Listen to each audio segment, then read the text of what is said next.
You're listening to an archived Cabral Concept podcast. After listening to this show, check out the most up-to-date podcasts available at stephencabral.com/podcasts or search directly on iTunes. And now, welcome to the Cabral Concept, where board-certified naturopath and integrative health practitioner Dr. Stephen Cabral shares how he was diagnosed at the age of 17 with a life-altering illness and given no hope for recovery. It was only after studying and traveling all over the world did he discover how to combine ancient Ayurvedic healing practices with state-of-the-art naturopathic and functional medicine to fully rebalance the body and re-energize it with life. It's time to discover how to get well, lose weight, and finally feel alive again. And now, here's your host, Dr. Stephen Cabral. I'm excited to focus in on today's Friday review on one specific mineral that most people are deficient in. And I want to qualify that because when you go to have your blood work done on an annual basis at your PCP or MD's office, and it comes back and you look at magnesium and potassium and sodium and chloride and everything else that you're looking at for minerals on your blood work, typically it comes back fine. It comes in within range. And again, I'm using my air quotes right now. But the problem is this, that your body is very good at robbing the rest of your tissues from those particular areas in order for your blood to maintain homeostasis or equilibrium. And what it does is that the majority, about 50% of all your magnesium is stored in your bones. And the other 50%, or close to it at least, only about 1% or so is in the bloodstream. About that 49% or so is then in your tissues, in your muscle tissues, and the red blood cells, the tissues of your body. So what happens is when your body needs more magnesium in the blood to take care of certain biochemical activities, and again, magnesium is one of those things, a lot like vitamin D, where if you don't have it, things start to go wrong in your body because it's active in over 300 different biochemical processes in your body. Which is why when you go to a natural health practitioner, and if you look at the 15 most prescribed nutritional supplements or my top 10 nutritional supplements that are prescribed, and again, I've done podcasts on those. Why don't I link them up in today's show notes? You can simply go to stephencabral.com/497 for those back episodes. I'm happy to link those up for you. But what you'll find is that most health practitioners are prescribing, or however you want to call it, they're recommending, suggesting magnesium as part of their health coaching protocols. And the reason is this: most people are deficient, and that's because you are not absorbing it as well from your food. And the reason is stress, low stomach acid, poor absorption through the actual gut wall and the intestines as well, due to just gut dysbiosis or imbalanced intestinal flora. Those are all big reasons. Other reasons are processed food. When you're eating processed food or sugar, that's going to eat up or use up a lot of those magnesium stores as well, which is why, again, most practitioners are just trying to really cut down on the amount of processed starches, processed sugars that people are eating. And very, very important. But also even lowered parathyroid-based hormone, that's going to set people back in terms of their absorption. Not drinking enough water. I mean, people who are just chronically dehydrated. Think of all the even elderly people or our parents maybe who aren't getting enough fluid. They just don't drink enough. Well, their magnesium content or absorption is going to be lower as well. And of course, it always has to stay in proportion with calcium, phosphorus, potassium, other electrolytes, other minerals within the body too. So these are just some of the reasons why we're finding lower levels of magnesium. But the truth is, as well, and that's why I want to, really go over today's show, is that when you are suffering from low thyroid, or I should say low magnesium. Thyroid's on my head right now, in my mind. I actually just met with a private wellness client where they have Hashimoto's and they have all the symptoms of low thyroid. But when you look on just blood work alone at their TSH, it's totally normal. I don't want to go off on a tangent, but that's why really when you look at blood work, I guess that's the theme of today. It doesn't mean you're a healthy, optimal, individual. And that's why, with me 20 years ago or so, all the doctors just thought I was crazy. They thought I was, completely insane and depressed. And I was making all of this up, but I was really sick. But it wasn't until I did deeper functional medicine-based tests, saliva hormone-based tests, adrenal-based tests, organic acid-based tests for the gut, that you could figure these things out. And you can test that. If you do a hair tissue mineral analysis, you can actually test your magnesium level. So that's one way to do it. But some of the signs of magnesium deficiency, so really important to pay attention to these.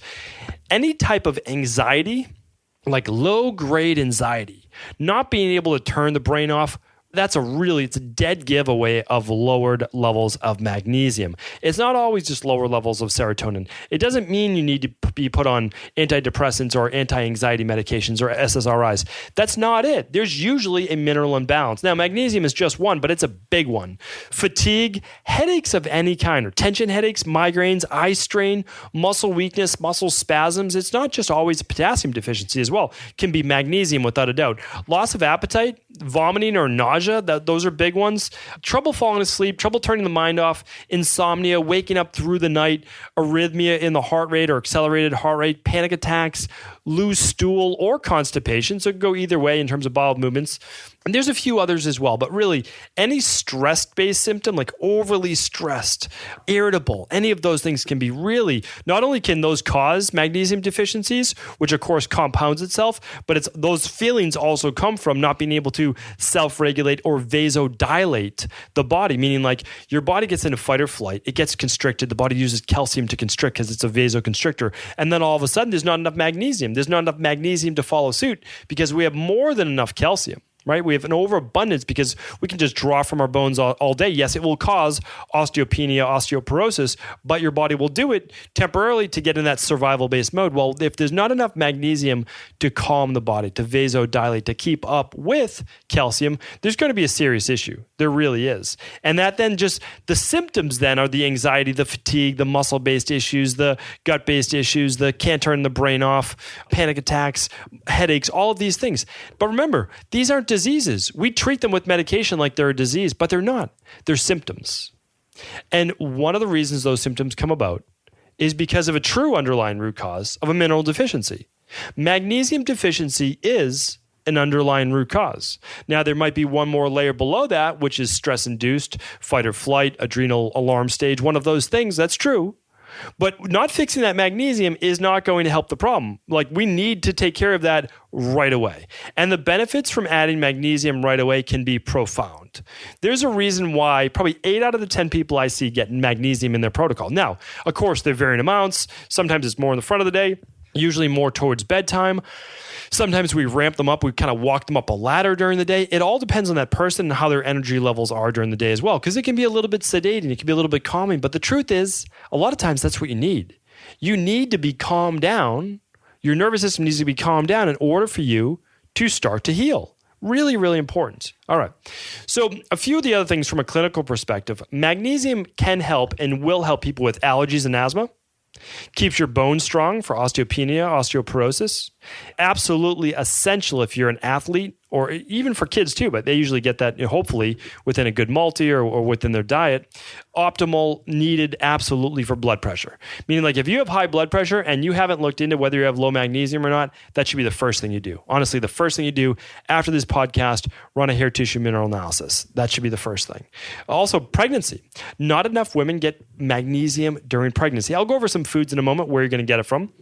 Any type of heart palpitations, heart-based issues, arrhythmias, really, really important to get some magnesium in there. Any type of constipation, very important. Any blood sugar issues, without a doubt. Muscle cramping, blood sugar issues, all really, really important. And of course, the anxiety, the panic attacks, the feelings of being overwhelmed. Get those magnesium stores built up. Headaches, I think I mentioned headaches before, but really important. Any type of skin-based issues, you need that magnesium as well. So vitally important. So now the standard dose for most adults is somewhere around 250 to 500 milligrams per day. Now, that's a starting dose for most people, okay? So that's going to represent about 3 capsules of 120 milligrams, 2 heaping teaspoons of magnesium powder. But again, that's the starting point. And if you're thinking like, well, when should I take this? Typically dinner time or right before bed. That's going to get you in that deep, relaxed state. Now, some people might want to put it throughout the day as well. Our daily nutritional support shake, as well as our daily activated multivitamin. They're literally the 2 best products you can be using. It's a starting point. Everyone needs to start somewhere. Those are going to have a couple hundred milligrams of magnesium a day, just enough again to get you started. Then you can add more as needed. But if you're not doing a daily nutritional support shake or the daily activated multivitamin, you have to start there. You need to fill your body up with all the minerals and vitamins that you're losing. It's essential. I don't know.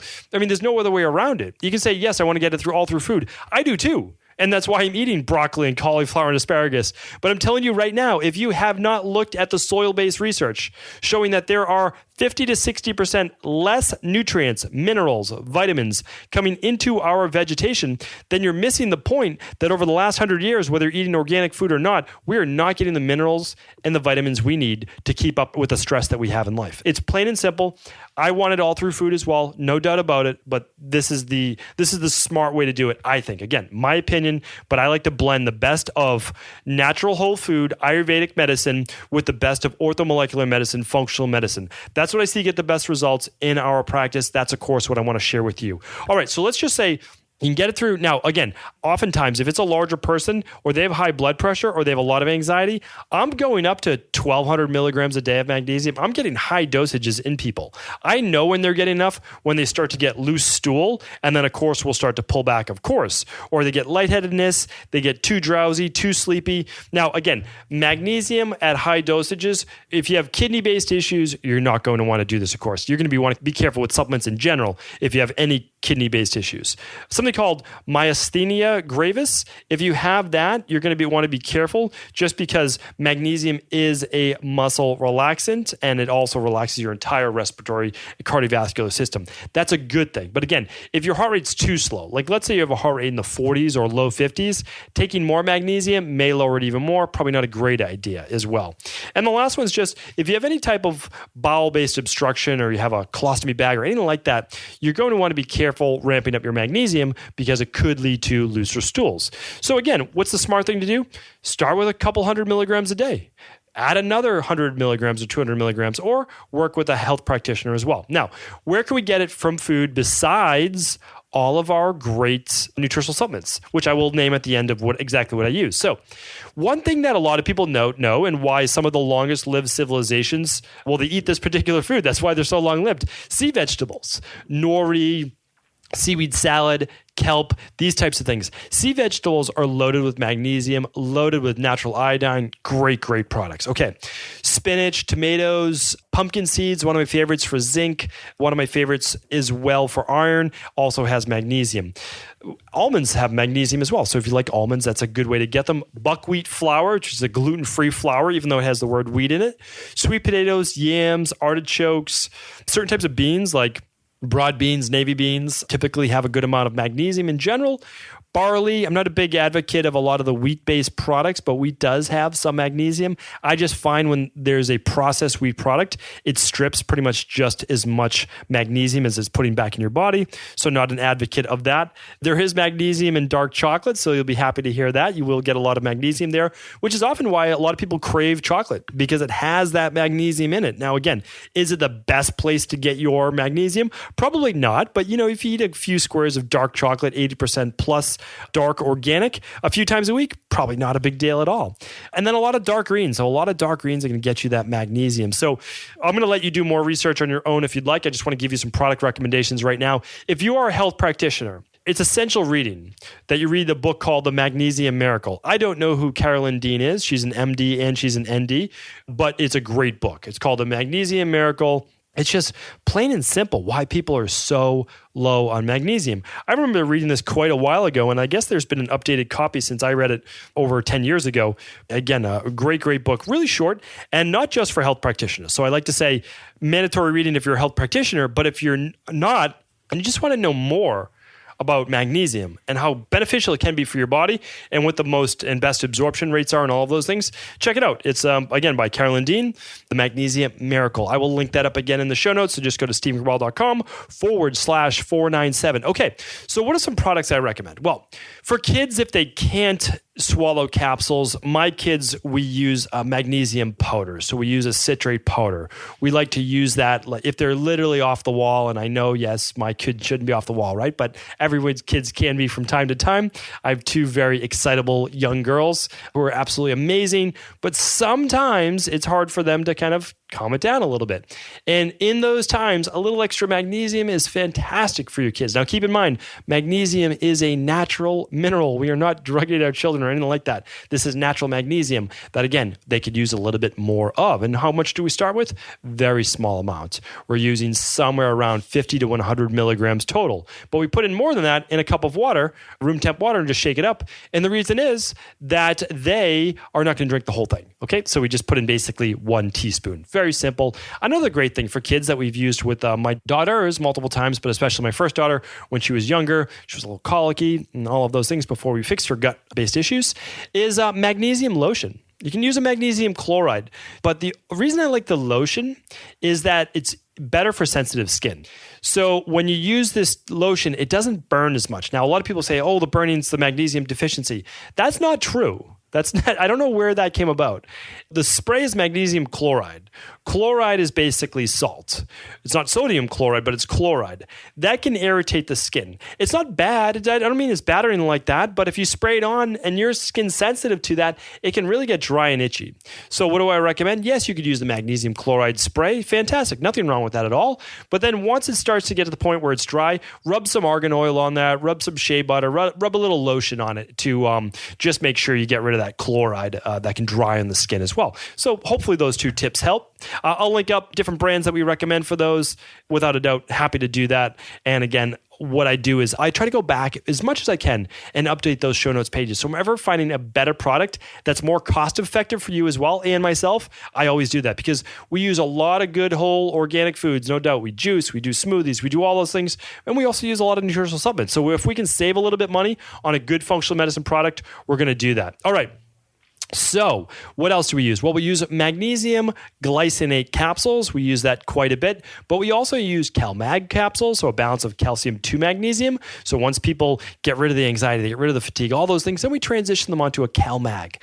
And then last but not least, we have an amazing magnesium product for those people that also have low energy, but they also have the anxiety and maybe like the overwhelm and all that goes along with it because there's so many different forms of magnesium. I can't go through all of them today. I mean, I wish I could, but what happens is they're absorbed at different rates, which is why you don't want magnesium oxide. That causes diarrhea and loose stool, which is why they use it in hospitals. But magnesium glycinate is very well absorbed and then gets in the tissues at deeper level. Magnesium citrate gets in the body faster, but not as well absorbed as magnesium glycinate. And then you have magnesium malate, which is bound to basically malic acid or malate. That's the end product, which helps with the Krebs cycle. And the Krebs cycle is what produces energy and mitochondrial energy in that citric acid cycle. So I know I probably went too biochemical based there, but what I'm going to do is linked up in the show notes and I'll call it the energy based magnesium, the overall, good magnesium for when you're not fatigued, but you have anxiety, those types of things. And then I'll link up the magnesium powder and the magnesium lotion. So hopefully you enjoyed today's show. Magnesium, really, I'm telling you, it can help so many people. And I just wish this information was out there. We need so much less of the anti-anxiety, the sleep-based medications, the antidepressants. We need real nutrition. And we also need to get people the byproducts of that real nutrition as well. I apologize about the sirens in the background. Again, this is downtown Boston. It sounds sometimes like there's some scary stuff going on here. But what we really need to do, though, we really need to get the power of natural medicine and whole food nutrition back in people's lives. And all magnesium supplementation is literally a condensed form of this natural mineral which comes from nature. That's all it is. Plain and simple. Very healthy for our bodies. Thank you, everyone, for tuning into another Friday Review. Please do feel free to pass along this information if it can help anyone else in your life. Before you go, I wanted to share a personal story with you. The real reason I began to get well finally is because I figured out what was wrong with me. And that might seem pretty obvious, but I went from doctor to doctor for over 2 years before discovering at-home functional medicine lab testing. These are the labs that enabled me to finally figure out what was wrong with my hormones, blood sugar, electrolytes, and gut health. And once I knew what was wrong, I could then follow a proven plan in order to rebalance my body from the inside out. This is why I believe so strongly in functional medicine lab testing and why I've made it my mission to share these labs with the world. Now at equa.life, you can order an at-home lab test or lab bundle for you and your family and be able to complete it within the week. Plus, the EquaLife difference is that you're not left to try to read and figure out these labs on your own. We explain what your lab numbers mean, what they mean in the much bigger picture, and then how to go about rebalancing your body in order to heal. To see our full selection of lab tests, or to set up a free lab selection call to find out what labs may be best for you, simply head on over to equa.life/labs. And do remember, we ship these all over the world. To find out more and to set up your free lab selection call, simply head on over to equa.life/labs. That's EQUI.LIFE/labs.